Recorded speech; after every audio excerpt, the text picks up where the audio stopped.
जय जिनेन्द्र। समय सार यात्रा अपनी निर्धारित गति से चलते हुए 5वें पड़ाव तक आ पहुंची है, यानी 10 अधिकारों के बीच का यह 5वां अधिकार, संवर अधिकार। अब ये यात्रा अपने अगले स्टेशन पर पहुंचेगी, पश्चिम बंगाल।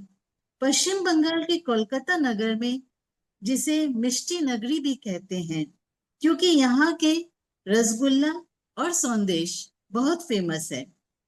इस नगरी से जुड़ रही है हमारी साधर्मी बहन आदरणीय प्रमीला जी जैन, जिनका हम तहे दिल से स्वागत करते हैं। प्रमीला जी एक बहुत ही छोटा बैग लेकर सवार हो रही है, जिसमें कुल 12 गाथाएं हैं, लेकिन ग्रंथराज के महत्वपूर्ण रहस्य छुपे हुए हैं। कैसे अज्ञानी ज्ञानी हो गया, कर्म धारा ज्ञान धारा हो गई, मिथ्या दृष्टि से सम्यक दृष्टि हो गया, संसार और मोक्ष को अलग करने वाला है ये अधिकार। प्रमीला जी कोलकाता के मुमुक्षु मंडल में हमेशा सक्रिय योगदान देती आ रही है। बच्चों की पाठशाला से जुड़कर जी जान से ज्ञान की प्रभावना में तत्पर रहती है, और आपकी एक ही भावना रहती है, सभी जीव इस सत्य मार्ग पर लगे और जिनेन्द्र परमात्मा के कुल में शामिल हो। आप कोई भी ऐसा मौका नहीं चूकती है जिसमें आपको विद्वानों का सानिध्य प्राप्त हो। आपके परिवार में भी सभी तत्व रुचिवान है। समय सर क्लास में आपकी रुचि देखकर ऐसा लगता है मानो कुंद कुंद आचार्य देव के भावों में डूबकर आप समय सार में होना चाहती हैं। प्रमीला जी, हम आपका हार्दिक स्वागत करते हैं। आज आप गाथा 181 से 192 पर अपने विचार व्यक्त करेंगे और हमें आचार्य देव के और समीप लाने का प्रयास करेंगे। ओवर टू प्रमीला जी। अर्थ प्रविशति संवर। पूरे समय सार जी की चर्चा भेद विज्ञान को समर्पित है। इसके बिना मोक्ष मार्ग में प्रवेश नहीं है। विज्ञान माने विशेष ज्ञान, भेद माने जो ऑलरेडी अलग अलग है उसे विशेष जानना। अपनी पहचान करने का ये एक ही साधन हमारे पास है और वो है ज्ञान। आश्रव निरोधः संवर, कर्मों का रुकना संवर, यहाँ ये बात नहीं है। पीछे सिद्ध करके आए एक द्रव्य दूसरे द्रव्य का करता नहीं। फिर आप ही बताओ, कर्मों को रोकने वाला भला संवर कैसे हो सकता है? यहाँ परंपरा से चली आ रही बात नहीं कर रहे हैं। कुंद कुंद आचार्य देव निज वैभव से आत्मा दिखा रहे, कुछ अलग ही बात कर रहे हैं। गाथा 181 से 183। उपयोग में उपयोग है। उपयोग में भाव कर्म, द्रव्य कर्म, नो कर्म नहीं, और क्रोधादि भाव कर्म, द्रव्य कर्म और नो कर्म में उपयोग नहीं। ज्ञान ने जान लिया दोनों को न्यारा न्यारा, हो गया संवर। भेद विज्ञान के अभिनंदन का ये अधिकार है। हमारी भूल, हम उपयोग और क्रोधादि को मिला हुआ देखते हैं। जब क्रोध आया तो ज्ञान भी आया, पर हम क्रोध को देखते ज्ञान को नहीं। सिद्धांत बताया, दो वस्तु में एक सत्ता की अनुपत्ति है, क्योंकि दोनों के प्रदेश भिन्न है, और यहाँ भाव भाव अपेक्षा प्रदेश भिन्नता की बात है। उपयोग और क्रोधादि दोनों का एड्रेस सेम, पर उपयोग ज्ञान गुण की पर्याय और क्रोधादि चारित्र गुण की विकारी पर्याय, जड़ स्वरूप है। परस्पर भिन्न होने से दोनों में आधार आधेय संबंध भी नहीं है। जानन क्रिया आधेय, ज्ञान उसका आधार। जैसे एक आकाश समस्त द्रव्यों को अवगाहन देते हुए भी अपने ही आधार से है, उसी तरह एक ज्ञान समस्त ज्ञेयों को जानते हुए भी ज्ञान ज्ञान में ही प्रतिष्ठित है। जब दोनों अपने अपने में स्थित है, तब ज्ञान के जानन क्रिया और क्रोध क्रिया दो कैसे हो सकती है? सिद्ध हुआ उपयोग उपयोग में है, क्रोधादि क्रोधादि में है। जैसे सोना अग्नि से तप्त होता हुआ भी कभी भी अपने स्वर्णत्व को नहीं छोड़ता, उसी तरह ज्ञानी भी कर्मोदय से तप्त होता हुआ भी निरंतर अपने शुद्ध स्वभाव का अनुभव करने से ज्ञान पने को कभी नहीं छोड़ता, रागी द्वेषी मोही नहीं होता। गाथा 186 शुद्धात्मा की उपलब्धि का मार्ग बताया। जो जानता शुद्ध में वो शुद्धता को प्राप्त हो, जैसा सोचोगे वैसा पाओगे। आज के टाइम में ये सिद्धांत पॉजिटिव थिंकिंग के नाम से फेमस है, पर कुंद कुंद आचार्य देव ने 2000 साल पहले ये सेम थिंकिंग का सिद्धांत लिख दिया था। यहाँ कोई कल्पना की बात नहीं है और आचार्य देव कोई हल्की फुल्की बात भी नहीं कर रहे। यहाँ जो मार्ग बताया जा रहा है वो सिद्ध दशा को प्राप्त कराने वाला है। जैसा सिद्धालय में सिद्ध भगवान का आत्मा विराजता है, वैसा का वैसा यहाँ देह देवालय में विराजता है, उसे दिखा रहे हैं। जीवत्व की अपेक्षा सिद्ध और मैं द्रव्यपने से समान है। क्षेत्रापेक्षा दोनों असंख्यात प्रदेशी, दोनों के द्रव्य का काल अनादि अनंत। भाव अपेक्षा उनके भी अनंत गुण, मेरे में भी अनंत गुण। ऐसा जो सिद्ध के समान अपने को शुद्ध जानता, वो इस शुद्धता के बल से शुद्धता को प्राप्त करता है। प्राप्त की प्राप्ति, इस शुद्धता पर अनंत सिद्धों की मोहर लगी है और संसारी कहता है आपकी सब बात ठीक, पर मैं अभी अशुद्धता से भरा हूं, दुखी भी हूं। आचार्य, अरे भाई, हम तुम्हें भगवान द्रव्य स्वभाव की शुद्धता दिखा रहे और तू पर्याय की अशुद्धता का रोना रो रहा है।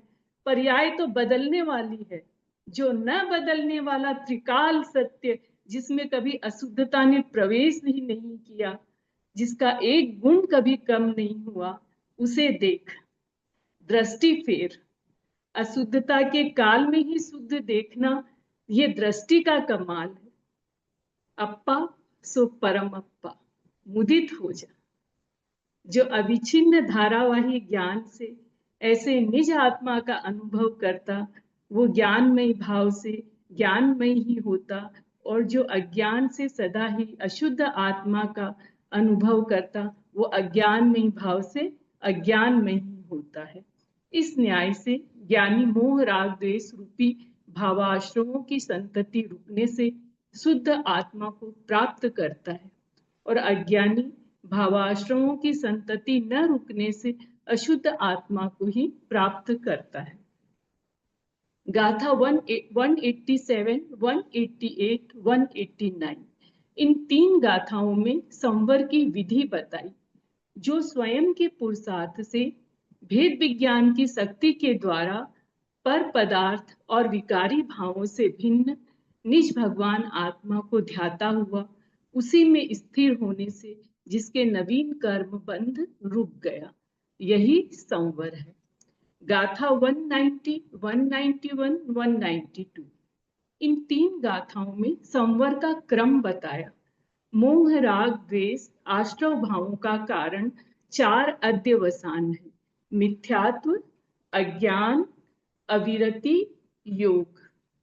हेतुओं का अभाव होने से ज्ञानियों के नियम से आश्रवों का निरोध होता है। आत्मा और कर्म में भेद विज्ञान से शुद्धात्म तत्व की उपलब्धि होने पे आश्रव का कारण अध्यवसान नहीं होने से रागादि आश्रव भावों का निरोध होता है। भावाश्रव के निरोध से द्रव्य कर्म रूप द्रव्याश्रवों का निरोध होता है। जब भाव कर्म और द्रव्य कर्म ही नहीं, तो शरीरादि नो कर्म भी नहीं, और शरीरादि नो कर्म का संयोग ही नहीं रहा, तो संसार का भी अभाव हो गया। इस प्रकार संवर का क्रम जानना। आत्मानुभूति ही भेद विज्ञान है, और भेद विज्ञान ही समस्त रोगों की एक दवा है। शुद्धात्मा की प्राप्ति का सर्तिया इलाज है। इति संवर अधिकार। बहुत ही सुंदर विश्लेषण प्रमीला जी ने किया। वास्तव में कोई और कहने की कुछ गुंजाइश नहीं है। आप लोग इतने दिन से भी प्रमीला जी के नोट्स सुन ही रहे होंगे, उनका अध्ययन कितना है। इसीलिए उन्होंने ये कार्यभार भी हमारा संभाला पूरे कार्यक्रम का। और आज का संवर अधिकार तो सुपर्ब था, मतलब बहुत अच्छे से 186 गाथा तो बिल्कुल न्याय किया उस गाथा के साथ, जो उसमें बताना चाहिए वो सब चीजें बताई। थोड़ी सी और विशेष चर्चा करते हैं। मेन गाथा 181 वाली जो गाथाएं हैं, वहां पर आधार आधेय की चर्चा आई है। तो हम जनरली आधार आधेय किसे समझते हैं कि द्रव्य आधार है और उसके आधार से रहने वाली पर्याय उसका आधेय है। आधार मीन्स जो आधार दे किसी को, किंतु यहाँ बिल्कुल अपोजिट कहा है। यहाँ जानन क्रिया को आधार कहा है और आत्मा को आधेय कहा है। अपेक्षा क्या लगाई यहाँ पर कि जानने में आता है हम आत्मा है, ऐसा किसके माध्यम से जानते हैं कि जब जानन क्रिया होती है। जानने का आधार क्या है, आत्मा को जानन क्रिया, इसलिए जानन क्रिया को आधार और आत्मा को आधेय बताया। जो कोटा वाले बाबूजी की पूजा की लाइन है ना, ज्ञान की प्रतिपल उठे तरंग झांकता उसमें आत्म राम, बस ये ही वाली लाइन यहाँ पर समझना। इसलिए आधार दो तरह के उपयोग में उपयोग है। अब कौन से उपयोग को समझना कि पहला उपयोग जानन क्रिया के लिए है और दूसरा उपयोग आत्मा के लिए है। जानन क्रिया में आत्मा है, जहां जहां जानन क्रिया है वहां वहां आत्मा है, ऐसा वो दो उपयोग का अर्थ समझना। साथ ही प्रदेश भेद की चर्चा भी इस गाथा को बहुत ज्यादा वो बनाती है। प्रमीला जी ने भी प्रकाश डाला इसके ऊपर कि प्रदेश भेद के हमें द्रव्य कर्म, नौ कर्म और आत्मा के प्रदेश भिन्न है, एकदम क्लियर समझ में आता है। किंतु भाव कर्म और आत्मा के प्रदेश तो एक ही है ना, जहां आत्मा है वही भाव कर्म है। किंतु यहाँ पर आचार्य देव ने कह दिया कि आत्मा और भाव कर्म में भी प्रदेश भेद है। तो गुरुदेव श्री ने बहुत अच्छा यहाँ न्याय बताया कि भाव कर्म के जाने से आत्मा में कुछ कमी नहीं हो जाती, इसलिए वो भिन्न थे और भिन्न हो गए, तो मानो उनमें और आत्मा में प्रदेश भेद ही है।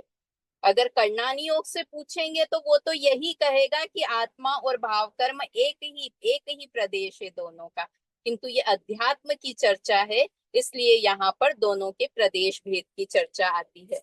फिर 185 नंबर की जो गाथा है, उसमें ज्ञानी ज्ञान पने को नहीं छोड़ता है। मतलब कितना भी तीव्र कर्म का उदय आ जाए, वो कभी भी अपने को पर रूप मानना शुरू नहीं कर देता है।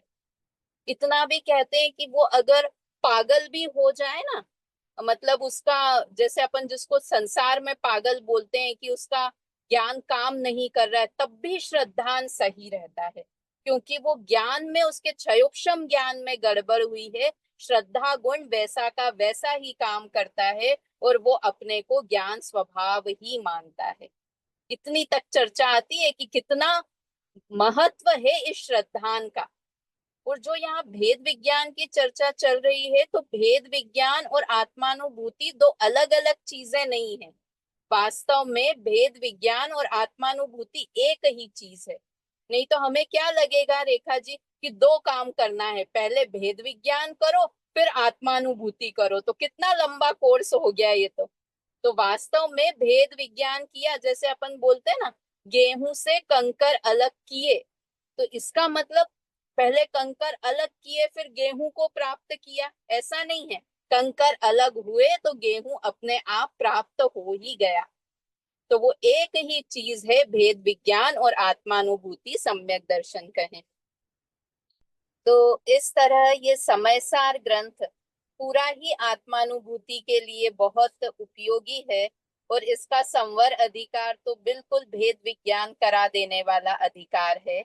ऐसी चर्चा अभी हमने प्रमीला जी से सुनी, बहुत अच्छे से उन्होंने विषय को समझाया, बहुत बहुत धन्यवाद।